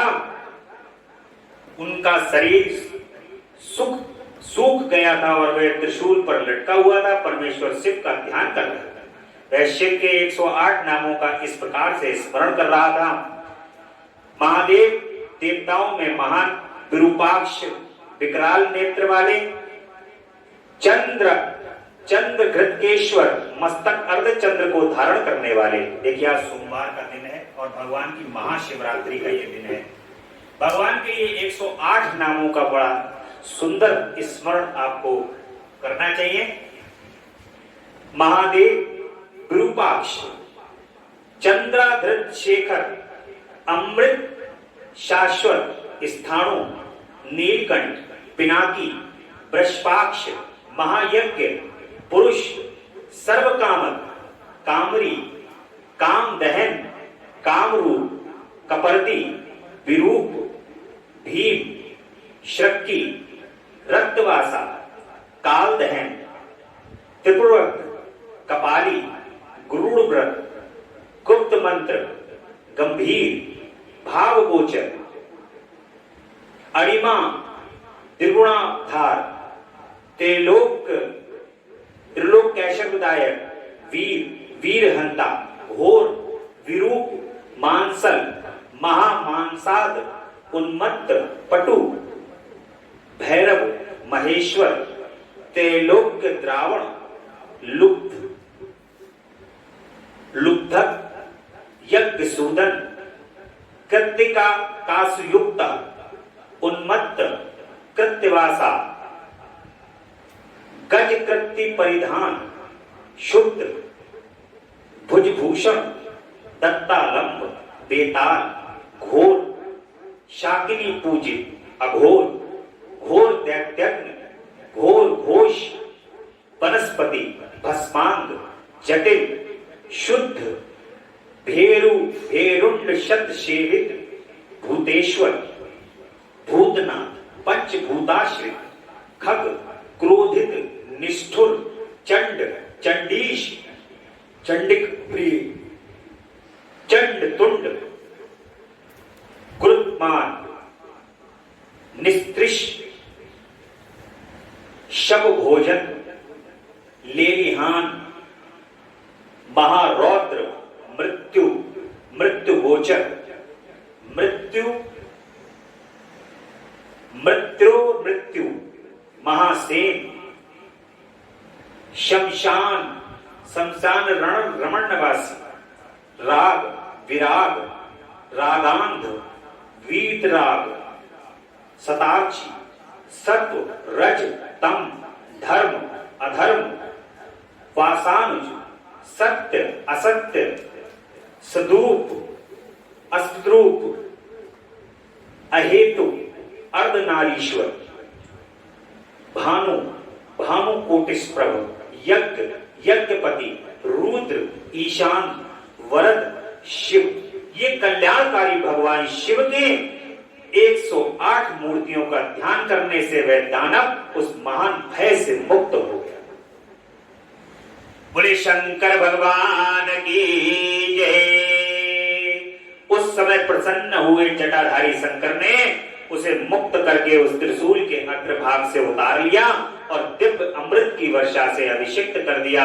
तत्पश्चात महात्मा महेश्वर जो कुछ किया उस समय उसका सांत्वना पूर्वक वर्णन करते हुए उस महादैत्य अंधक से कहते हैं, भगवान शिव कहते हैं कि हे दैत्य, मैं तेरे इंद्रिय निग्रह, नियम, शौर्य और धैर्य से प्रसन्न हो गया हूं। अतः सुब्रत, अब तू कोई वर मांग ले। दैत्यों के राजा धीराज, तूने निरंतर मेरी आराधना की है, इससे तेरा सारा कलमश धुल गया है। अब तू वर पाने के योग्य हो गया, इसलिए मैं तुझे वर देने के लिए आया हूं। क्योंकि 3000 वर्षों तक बिना खाए पिए प्राण धारण किए रहने से तूने जो पुण्य कमाया है उसके फलस्वरूप तुझे सुख की प्राप्ति होनी चाहिए। सनत कुमार जी कहते हैं कि मुनि ये सुनकर अंधक के भूमि पर अपने घुटने टेक दिए और फिर वह हाथ जोड़कर कांपता हुआ भगवान उमापति से कहता है कि भगवान, आपकी महिमा जाने बिना मैंने पहले रणांगण में हर्ष गदगद वाणी से आपको जो दीनहीन बात कही है, मूर्खतावश लोक में जो जो निंदित कर्म किया है प्रभु, उन सबको आप अपने मन में स्थान न दें, अर्थात उसे भूल जाएं। महादेव, मैं अत्यंत ओछा और दुखी हूं। मैंने काम दोष बस पार्वती जी के विषय में जो भी दूषित भावना कर ली थी उसे आप क्षमा कर दें। आपको तो अपने कृपण दुखी एवं दीन भक्त पर सदा ही विशेष दया करनी चाहिए। मैं उसी तरह का एक दीन भक्त हूँ और आपकी शरण में आया हूँ। देखिए, मैंने आपके सामने अंजलि बांध रखी है, अब आपको मेरी रक्षा करनी चाहिए। ये जगत जननी माता पार्वती भी मुझ पर प्रसन्न हो जाएं और सारे क्रोध को त्याग कर मुझे कृपा दृष्टि से देखें। चंद्रशेखर, कहां तो इनका भयंकर क्रोध और कहां मैं तुच्छ दैत्य हूँ। चंद्रमौली, मैं किसी प्रकार उसको सहन नहीं कर सकता हूँ। शंभु, कहां तो परम उदार आप और कहां बुढ़ापा, मृत्यु तथा काम क्रोध आदि दोषों से भसीभूत मैं, अर्थात मेरी आपके साथ क्या तुलना। महेश, आपके यूं युद्ध कला निपुण महाबली वीरपुत्र मेरी कृपणता पर विचार करके अब क्रोध के वशीभूत मत हो। तुषार हार, चंद्र, शंख, कुंद पुष्प और चंद्रमा के वे वर्ण वाले शिव, मैं इन पार्वती को गुरुता के गौरव वश नित्य मात्र दृष्टि से देखूं। मैं नित्य आप दोनों का भक्त बना रहूं। देवताओं के साथ होने वाला मेरा बैर दूर हो जाए तथा मैं शांत चित्त हो योग चिंतन करता हुआ गणों के साथ निवास करूं। हे महेशान, आपकी कृपा से मैं उत्पन्न हुई इस विरोधी दानव भाव का पुनः कभी स्मरण न करूं। यही उत्तम वर मुझे प्रदान। मुनि सप्तम उनकी बात सुनकर दैत्यराज माता पार्वती की ओर देखकर त्रिनयन शंकर का हृदय का ध्यान करता हुआ मौन हो गया। तब रुद्र ने उसकी ओर देखकर कृपा दृष्टि से देखकर कहा, उनकी दृष्टि पड़ी तो उसने अपने पूर्वांत व्रत तथा अद्भुत जन्म का स्मरण हो आया। उस घटनाक्रम का स्मरण होते ही उसका मनोरथ पूर्ण हो गया। फिर तो माता पिता उमा महेश्वर को प्रणाम करके वह कृत हो गया। उस समय पार्वती माता बुद्धिमान शंकर ने उनका मस्तक सूंघकर प्यार किया। उस प्रकार अंधक ने प्रसन्न हुए चंद्रशेखर से अपना सारा मनोरथ प्राप्त किया। मुनि महादेव की कृपा से अंधक को जिस प्रकार परम सुखद कर गणाध्यक्ष पद प्राप्त हुआ था, वह सारा का सारा पुरातन वृत्तांत मैंने सुना दिया है और मृत्युंजय मंत्र का भी वर्णन कर दिया है। यह मंत्र मृत्यु का विनाशक और संपूर्ण कामनाओं का फल प्रदान करने वाला है। इसे प्रयत्न पूर्वक जपना चाहिए। इस प्रकार से महामृत्युंजय मंत्र की शुक्राचार्य की घोर तपस्या, इनका शिव जी के चित्तत्व अर्पण तथा करना, अष्टमूर्तक स्तोत्रों द्वारा उनका स्तंभन करना, शिव जी का प्रसन्न होकर उन्हें मृत संजीवनी विद्या तथा अनन्य वर का प्रदान करना।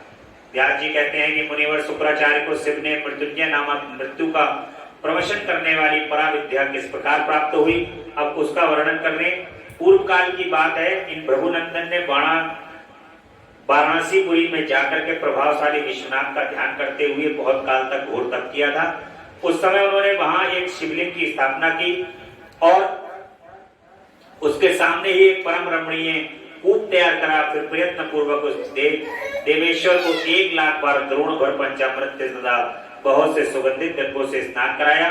फिर 1,000 बार परम प्रीति पूर्वक चंदन, यक्ष कर्दम और सुगंधित उपटन का उस लिंग पर अनुलेप किया। तत्पश्चात सावधानी के साथ परम प्रेम पूर्वक राज्य चंपक, अल्तमार, धतूरे, कनेर, कमल, मालती, कर्णिकार, कदम, मौलसीरी, उप्पल, मल्लिका, शतपत्री, सिंधुपार, ढाक, बंधक पुष्प, पुनाम, नाग केसर, केसर, नवमल्लिक, चिबलीक, कुंद, मुचकुंद, मंदार, ब्रक, गठिवन, दौना, अत्यंत सुंदर आम के पल्लव, तुलसी, देव जवासा, बृहपत्री, कुशांकु, नंद्राव्रत, अगस्त साल, देवसारु, कचनार, कुबरक, दूर्वांकर, कुरंटक, इनमें से प्रत्येक के पुष्पों और पल्लवों से तथा नाना प्रकार के रमणीय पत्रों और सुंदर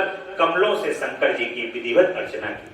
उन्हें बहुत से उपहार समर्पित किए तथा शिवलिंग के आगे नाचते हुए शिव सहस्त्र नाम और अनन्य स्तोत्रों का गान करके शंकर जी का स्तंभन किया। इस प्रकार शुक्राचार्य 5,000 वर्षों तक नाना प्रकार के विधि विधान से महेश्वर का पूजन करते रहे, परंतु जब उन्हें थोड़ा सा भी वर देने के लिए उद्धत नहीं देखा, तब उन्होंने एक दूसरे अत्यंत दुस्सह एवं घोर नियम का आश्रय। उस समय शुक्र ने इंद्रियों सहित मन के अत्यंत चंचला रूपी महान दोष को बारंबार भावना रूपी जल से प्रक्षालित किया। उस प्रकार चिर रत्न को निर्मल करके उसे पिनाकधारी शिव ने अर्पण कर लिया और स्वयं धूम कण का पालन करते हुए जप करने लगे। इस प्रकार उनके इस सहस्त्रों वर्ष बीत गए। तब भृगुनंदन शुक्र को दृढ़ चित्त से घोर तप करते देख महेश्वर उन पर प्रसन्न हो गए। फिर तो दक्ष कन्या सती के स्वामी साक्षात विरूपाक्ष शंकर, जिनके शरीर को कांति सहस्त्रों सूर्यों से भी बढ़कर थी, उस लिंग से निकलकर शुक्र से कहते हैं कि महाभाग भृगुनंदन, तुम तो तपस्या के निधि हो महामुनि, मैं तुम्हारे इस अभिछन्न तप से विशेष प्रसन्न हूँ। भार्गव, तुम अब अपना सारा मनोवांछित वर मांग लो, मैं प्रीति पूर्वक तुम्हारा सारा मनोरथ पूर्ण कर दूंगा। अब मेरे पास तुम्हारे लिए कोई वस्तु अदेय नहीं रह गई है। सनत कुमार जी कहते हैं कि मुनि शंभु के उस परम सुखदायक उत्कृष्ट वचन को सुनकर शुक्र प्रसन्न हो आनंद समुद्र में निमग्न हो गए। उन कमल नयन द्वीप पर शुक्र का शरीर परम आनंद जनित रोमांच के कारण पुलकायमान हो गया। तब उन्होंने हर्ष पूर्वक शंभु के चरणों में प्रणाम किया। उस समय उनके नेत्र हर्ष से खिल उठे थे। फिर वे मस्तक पर अंजलि रखकर जय जयकार करते हुए अष्टमूर्तिधारी वरदायक शिव की स्तुति करने लगे।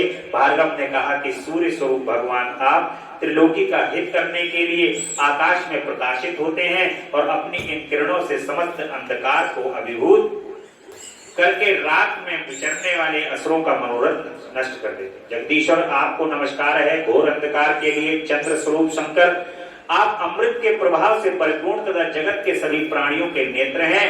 आप अपनी अमर्यादित तेजोमय किरण से आकाश में और भूतल पर अपार प्रकाश फैला, जिससे सारा अंधकार दूर हो जाता है। आपको प्रणाम है। सर्वव्यापी आप पावन एवं योग मार्ग का आश्रय लेने वाले ही सदा गति तथा उपास्य देव हैं। भुवनी जन, आपके द्वारा भला इस लोक में कौन जीवित रह सकता है। सर्व कुल के संतोष दाता आप निश्चल वायु रूप से संपूर्ण प्राणियों की वृद्धि करने वाले हैं। आपको अभिवादन है। विश्व के एकमात्र पावन कर्ता और शरणागत रक्षक और अग्नि की एकमात्र शक्ति आप पावक आपका ही स्वरूप है। आपके बिना मृतकों का वास्तविक दिव्य कार्य दहा नहीं हो सकता। जगत के अंतरात्मा आप प्राण शक्ति के दाता, जगत स्वरूप और पद पद पर शांति प्रदान करने वाले आपके चरणों में मैं सिर झुकाता हूँ। जल स्वरूप परमेश्वर आप निश्चय ही जगत के पति पवित्र करता और चित्र विचित्र सुंदर चरित्र वाले हैं। विश्वनाथ जल में अवगाहन करने से आपको विश्व को निर्मल एवं पवित्र बना देते हैं, इसलिए आपको नमस्कार है। आकाश रूप ईश्वर आपसे अवकाश प्राप्त करने के कारण यह विश्व बाहर और भीतर विकसित होकर सदा स्वभाव व श्वास लेता है, अर्थात इसकी परंपरा चलती रहती है। अतः आपके द्वारा यह संकुचित भी होता है, अर्थात नष्ट भी हो जाता है। इसलिए दयालु भगवान मैं आपके आगे नतमस्तक होता हूँ। विश्वरात्मक आप ही इस विश्व का भरण पोषण करते हैं। सर्वव्यापित आपके अतिरिक्त दूसरा कौन अज्ञान अंधकार को दूर करने में समर्थ हो सकता है। अतः विश्वनाथ आप मेरे अज्ञान रूपी तम का विनाश कर दीजिए। नागभूषण आप स्तंभनीय पुरुषों में सबसे श्रेष्ठ हैं, इसलिए आप परात्पर प्रभु को मैं बारंबार प्रणाम करता हूं। आत्मस्वरूप शंकर आप समस्त प्राणियों के अंतरात्मा में निवास करने वाले प्रत्येक रूप में व्याप्त हैं और मैं आप परमात्मा का जन हूं। अष्टमूर्ति आपकी इन रूप परंपराओं से यह चराचर विश्व विस्तार को प्राप्त हुआ है। अतः मैं सदा से आपको नमस्कार करता हूँ। मुक्त पुरुषों के लिए बंधुओं आप विश्व के समस्त प्राणियों के स्वरूप प्रवण जनों के संपूर्ण योग क्षेम का निर्वहन करने वाले और परमात्म स्वरूप हैं।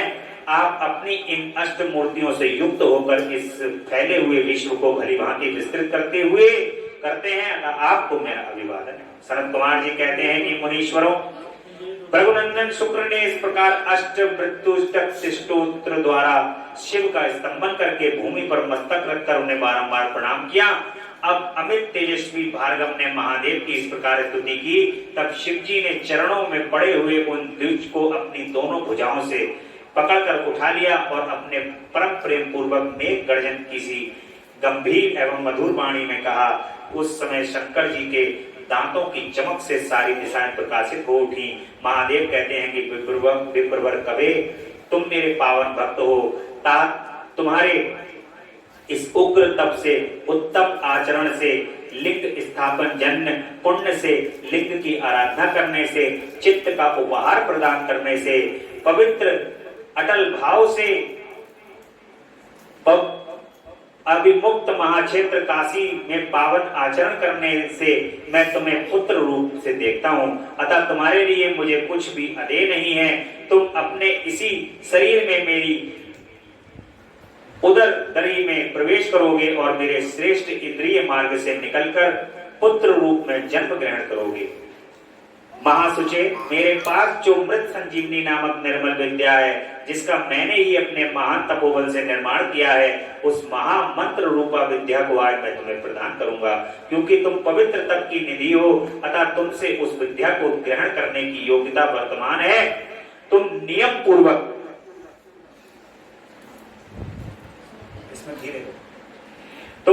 पूर्वक वे कहते हैं जिसके उद्देश्य में विदेश्वर की इस श्रेष्ठ विद्या का प्रयोग करोगे वह निश्चय ही जीवित हो जाएगा। यह सर्वथा सत्य है। तुम आकाश में अत्यंत दीप्तिमान तारा के रूप में स्थित होगे। तुम्हारा तेज सूर्य और अग्नि के तेज का भी अतिक्रमण कर जाएगा। तुम ग्रहों में प्रधान माने जाओगे। जो स्त्री अथवा पुरुष तुम्हारे सन्मुख रहने पर यात्रा करेंगे, उनका सारा कार्य तुम्हारी दृष्टि पड़ने से नष्ट हो जाएगा। सुब्रत तुम्हारे उदय होने पर जगत में मनुष्यों के विवाह आदि समस्त धर्म कार्य सफल होंगे। सभी नंदा, प्रतिविदा, षष्ठी और एकादशी तिथियां तुम्हारे संयोग से शुभ हो जाएंगी और तुम्हारे भक्त वीर संपन्न तथा बहुत सी संतानों वाले होंगे। तुम्हारे द्वारा स्थापित किया हुआ यह शिवलिंग शुक्रेश के नाम से विख्यात होगा। जो मनुष्य इस लिंग की अर्चना करेंगे उन्हें सिद्धि प्राप्त हो जाएगी। जो लोग वर्ष पर्यंत नक्त व्रत पारायण होकर के शुक्रवार के दिन शुक्र कूप के जल से सारी क्रियाएं संपन्न करके शुक्रेश की अर्चना करेंगे, उन्हें जिस फल की प्राप्ति होगी वह मुझसे श्रवण करो। उन मनुष्यों में वीर की अधिकता होगी, उनका निष्फल नहीं होगा। वे पुत्रवान तथा पुत्र तत्व के सौभाग्य से संपन्न होंगे, इसमें तनिक भी संदेह नहीं है। वे सभी मनुष्य बहुत सी विद्याओं के ज्ञाता और सुख के भागी होंगे। यूं वरदान देकर महादेव उसी लिंग में समा गए। तब भृगुनंदन शुक्र भी प्रसन्नता से अपने धाम को चले गए। व्यास जी, यूं शुक्राचार्य को जिस प्रकार अपने तपोबल से मृत्युंजय नामक विद्या की प्राप्ति हुई थी वह वृतांत मैंने तुमसे वर्णन कर कह दिया है। अब मैं और तुम क्या सुनना चाहते? व्यास जी कहते हैं,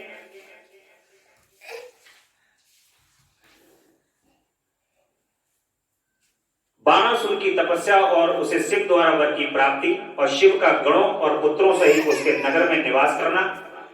देखिए, कल की कथा में, आज की कथा यही विश्राम लेंगी और कल की कथा में बड़ा सुंदर सा प्रसंग है बाणासुर का। जो बाण लिंग जिसका आप घरों में लाकर के नर्मदा नदी से लाकर बाण लिंग की जो आप घर के अंदर पूजन करते हैं वो बाणासुर का ही देन है। इसलिए बाणासुर की कथा को हम कल के प्रसंग में सुनेंगे।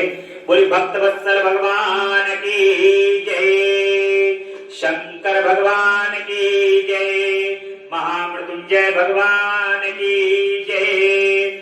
हर हर महादेव, हर हर महादेव, शिव शंभु कैलाशपति। तेरा पल पल बीता जाए, मुख से जप ले नमः शिवाय। तेरा पल पल बीता जाए, मुख से जप ले नमः शिवाय। ओम नमः शिवाय, ओम नमः शिवाय, ओम नमः शिवाय, ओम नमः शिवाय। मुसाफिरी जब पूरी होगी, चलने की मजबूरी होगी। मुसाफिरी जब पूरी होगी, चलने की मजबूरी होगी। अवसर काली न जाए, मुख से